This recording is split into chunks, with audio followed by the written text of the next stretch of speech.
Hello everyone, welcome on my channel. आज के video में हम बैक्टीरिया यानी कि जीवाणु और वायरस यानी कि विषाणु इसके बारे में पढ़ेंगे। तो बिना देर किए हम वीडियो को स्टार्ट करते हैं और हम पहले बैक्टीरिया के बारे में पढ़ते हैं यानी जीवाणु के बारे में पढ़ते हैं। तो बैक्टीरिया जो है ये प्रोकैरियोटिक समूह से संबंधित है। मैंने पिछले वीडियोस में आपको बताया है कि प्रोकैरियोटिक सेल और यूकैरियोटिक सेल में क्या अंतर होता है। तो जो प्रोकैरियोटिक समूह है उसमें क्या होता है कि जो न्यूक्लियस होता है, केंद्रक होता है, वो डेवलप नहीं होता है। और यूकैरियोटिक सेल में न्यूक्लियस यानी कि केंद्रक काफी डेवलप रहता है। तो ये अंतर है प्रोकैरियोटिक और यूकैरियोटिक सेल में। तो बैक्टीरिया का जो है केंद्रक यानी कि न्यूक्लियस जो है विकसित नहीं होता है, इसलिए ये प्रोकैरियोटिक समूह में आता है, ये आप ध्यान रखिएगा। और बैक्टीरिया यूनिसेलुलर होता है यानी कि एक कोशिकीय होता है, इसमें केवल एक कोशिका पाया जाता है। और बैक्टीरिया की खोज किसने की थी? तो बैक्टीरिया की खोज जो है लिवेनहॉक ने की थी। तो इस पिक्चर में देखिए, ये जो है बैक्टीरिया का इमेज है और इसमें जो है ये साइटोप्लाज्म है। ठीक, ये जो लिक्विड इसमें रहता है ना, उसे हम साइटोप्लाज्म कहते हैं। और ये न्यूक्लियोइड डीएनए है। डीएनए जो है देखिए इसमें अस्त व्यस्त है, ऑर्गेनाइज रूप में नहीं है। क्यों? क्योंकि इसमें न्यूक्लियस यानी केंद्रक जो है डेवलप नहीं होता है। और डीएनए हमें पता है कहाँ पाया जाता है, तो न्यूक्लियस यानी केंद्रक में ही पाया जाता है। तो इसमें जो है डीएनए अस्त व्यस्त है, ऑर्गेनाइज रूप में नहीं है, बिकॉज न्यूक्लियस इसमें डेवलप नहीं होता है। उसके बाद जो है देखिए ये राइबोसोम है। ठीक, ये प्लाज्मा मेम्ब्रेन है, ये सेल वॉल है। बैक्टीरिया में सेल वॉल पाया जाता है। उसके बाद ये जो है हेयर टाइप का, इसे पाइलस हम कहते हैं। और ये जो पूंछ टाइप का इसमें है, इसे हम क्या कहते हैं? तो इसे फ्लैगेलम कहते हैं। और भी बैक्टीरिया से रिलेटेड इंपॉर्टेंट पॉइंट्स हैं, उसको भी हम देख लेते हैं। तो इसमें जो है कोशिकाग यानी सेल ऑर्गन नहीं होते हैं। सेल वॉल इसमें पाया जाता है पर सेल ऑर्गन जो है कोशिकाग इसमें पाया नहीं जाता है, ये ध्यान रखिएगा। उसके बाद इसमें जो डीएनए वो कोशिका द्रव्य यानी कि साइटोप्लाज्म में तैरता है। मैंने बताया कि ये जो है द्रव्य टाइप का जो रहता है ये साइटोप्लाज्म है यानी कि कोशिका द्रव्य है। और इसमें जो है डीएनए तैरता रहता है और ये ऑर्गेनाइज रूप में नहीं रहता है, बिकॉज न्यूक्लियस डेवलप इसमें नहीं रहता है। उसके बाद बैक्टीरिया का जो डीएनए है इसे प्लास्टिड डीएनए कहा जाता है या इसे न्यूक्लियोइड डीएनए भी कहा जाता है। और ये ऐसा क्यों कहा जाता है? क्योंकि ये पूरी तरह डेवलप नहीं होता है, तो इसे हम डीएनए नहीं कह सकते हैं। तो इसे एक नाम दिया गया है प्लास्टिड डीएनए। ठीक, या तो न्यूक्लियोइड डीएनए। आगे बढ़ते हैं हम। बैक्टीरिया में सेल वॉल पाया जाता है, जैसा मैंने आपको बताया, ये देखिए सेल वॉल है। लेकिन सभी बैक्टीरिया में सेल वॉल नहीं पाया जाता है, कुछ ऐसे ही बैक्टीरिया है जिसमें सेल वॉल नहीं पाया जाता है। और जो बैक्टीरिया का सेल वॉल होता है वो पेप्टिडोग्लिसन का बना होता है। ठीक, ये भी ध्यान रखिए, काफी इंपॉर्टेंट है कि बैक्टीरिया का सेल वॉल जो है वो पेप्टिडोग्लिसन का बना होता है। तो बैक्टीरिया से रिलेटेड जो है ये सारे पॉइंट्स हैं, इसको आप ध्यान रखिएगा, एग्जाम में क्वेश्चन जो है इन्हीं से बनेंगे।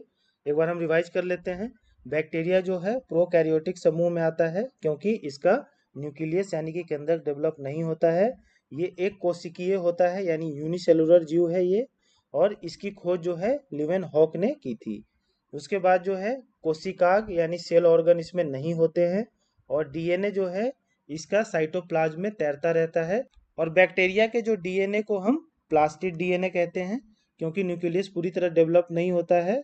तो डीएनए जो है इसमें अस्त व्यस्त रहता है, तो इसको डीएनए का नाम प्लास्टिड डीएनए या न्यूक्लियोइड डीएनए इसमें दिया गया है। और उसके बाद बैक्टीरिया में सेल वॉल पाया जाता है, लेकिन सभी बैक्टीरिया में सेल वॉल नहीं पाया जाता है, कुछ ऐसे बैक्टीरिया है जिसमें सेल वॉल नहीं पाया जाता है। और इसका जो सेल वॉल है वो पेप्टिडोग्लिसिन का बना होता है। तो बस इतने पॉइंट्स हैं जो बैक्टीरिया में आपको ध्यान रखने हैं। उसके बाद जो है टाइप्स ऑफ बैक्टीरिया, बैक्टीरिया के यानी जीवाणु के कितने प्रकार होते हैं? तो इसके 4 प्रकार होते हैं, 4 टाइप के बैक्टीरिया होते हैं।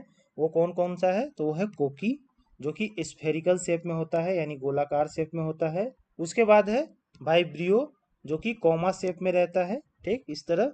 उसके बाद है स्पिरिला, जो स्पाइरल शेप में रहता है, सर्पिकार जैसे, ये देखिए सांप की तरह ये होता है। और एक है बैसिलस। बैसिलस जो है कैसा होता है? रॉड टाइप का उसका शेप होता है, जैसे कि ये देखिए बैसिलस है, ये रॉड टाइप का शेप है इसका। तो ये 4 टाइप के बैक्टीरिया हैं और इनका शेप ये आप ध्यान रखिएगा, एग्जाम में शेप से भी क्वेश्चन पूछा गया है। तो कोकी कैसा होता है, गोलाकार स्फेरिकल होता है। वाइब्रियो जो है वो कॉमा, स्पाइरिला स्पाइरल टाइप का होता है, ठीक, सांप की तरह। और बैसिलस जो है कैसा होता है, रॉड की तरह होता है। आगे बढ़ते हैं हम। बैक्टीरिया यानी जीवाणु के कुछ नुकसान भी हैं, और आपने सुना होगा कि कुछ ऐसे बैक्टीरिया होते हैं जिनका फायदा भी होता है, उनसे हमें काफ़ी लाभ भी मिलता है।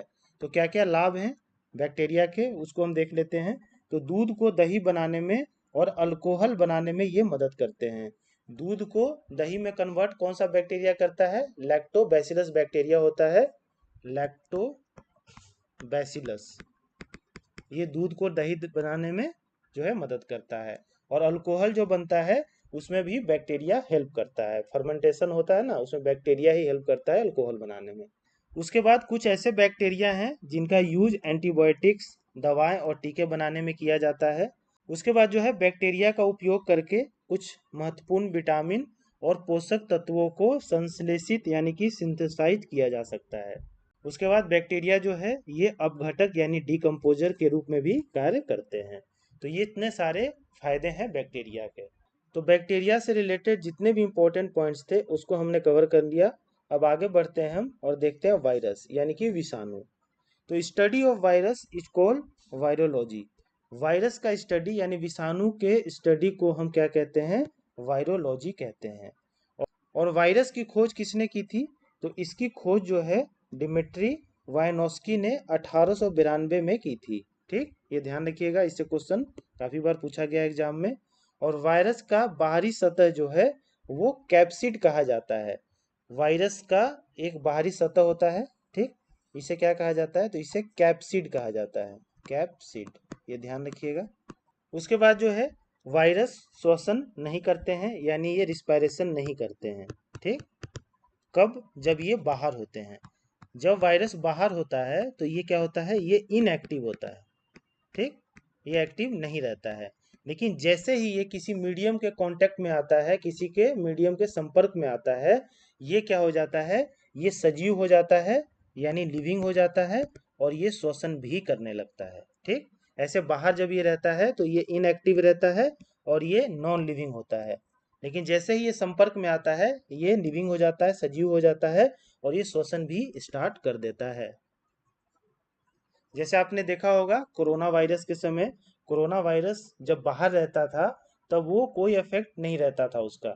लेकिन जैसे ही वो कांटेक्ट में आता था ह्यूमन बींग्स के, तो वो क्या हो जाता था, काफ़ी ज़्यादा एक्टिव हो जाता था और काफ़ी ज़्यादा नुकसान पहुंचाने लगता था इंसान को। तो वायरस जब बाहर रहते हैं तो वो इनएक्टिव रहते हैं, नॉन लिविंग होते हैं, और जब ये कांटेक्ट में आते हैं तो ये लिविंग हो जाते हैं, और ये श्वसन यानी सांस भी लेने लगते हैं, रेस्पिरेशन भी करने लगते हैं। उसके बाद जो है पहला वायरस जो डिस्कवर हुआ था, पहली वायरस जो खोजी गई थी वो कौन था, तो वो था टोबैको मोसेक वायरस, जिसे टीएमवी भी कहा जाता है। तो होप आपको बैक्टीरिया यानी कि जीवाणु और वायरस विषाणु ये दोनों समझ में आ गए होंगे। क्वेश्चन जो है ज़्यादातर यहीं से पूछे जाएंगे, और इससे रिलेटेड जो पीडीएफ है वो मैं डिस्क्रिप्शन में डाल दूंगा, आप वहाँ से डाउनलोड कर लीजिएगा और इसको रिवाइज करते रहिएगा। सो मिलते हैं नेक्स्ट वीडियो में। और अगर आपको वीडियो पसंद आया तो please like share and subscribe to my channel. Thank you.